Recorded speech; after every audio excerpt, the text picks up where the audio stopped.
In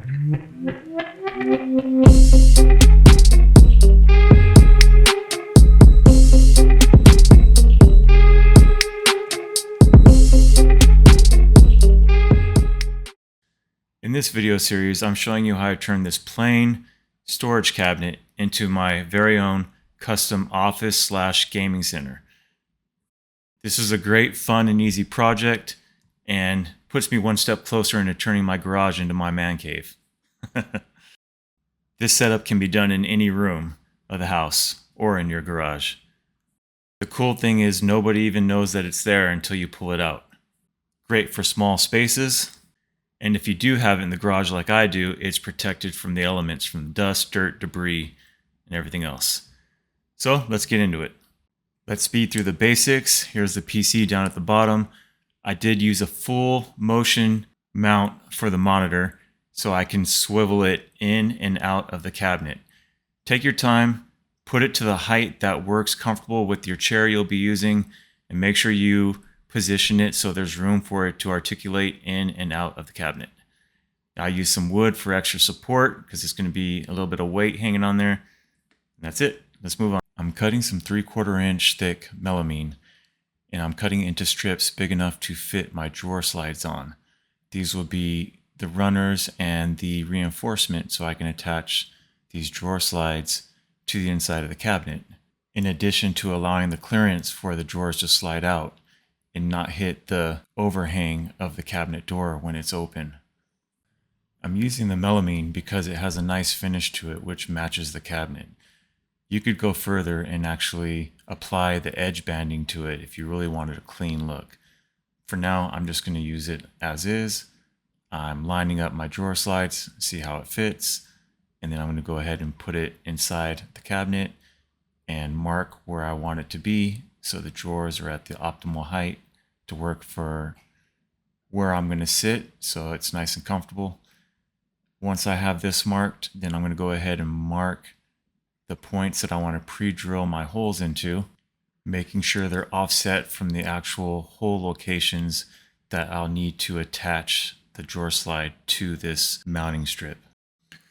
Now I'm going to go ahead and pre-drill a hole on each side where I've marked with the punch, and then I'm going to go ahead and screw that into the side of the cabinet. And I won't tighten this all the way down with the impact. I'll just get it close. I'll come back through and I will hand tighten it with a screwdriver because this is melamine and it's basically particle board with a nice finish.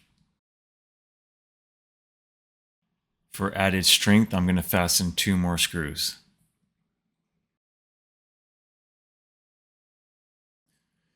It's time to put in the first drawer slide. So I'm going to mark and pre-drill the first hole.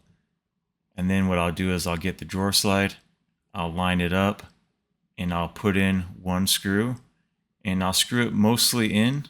I just won't tighten it all the way tight. That way I can still rotate the drawer slide. To put the remaining screws in, I'm going to line it up. I'll mark them with my punch, and then again pre-drill out the hole and then drive in the screws for all the remaining attachment points I want to use. For the middle drawer slides, and not the ones on the 2 outside edges that needed the spacer so the drawer slide had room to extend without hitting the edge of the door, I'm just going to put them straight in and not use the additional attaching rail. To attach this, I'm going to do the same process as I just showed you. So let's go ahead and fast forward through this and get to the next step. I'm cutting the shelf that will fit between the drawer slides for the sliding shelves. And I'm just cutting it to width that will fill in the space between the 2 drawer slides. I'm going to go ahead and measure to the front of the cabinet so I can then measure the front of the shelf and I can mark and identify where this needs to be attached at. I'll go ahead and punch my holes.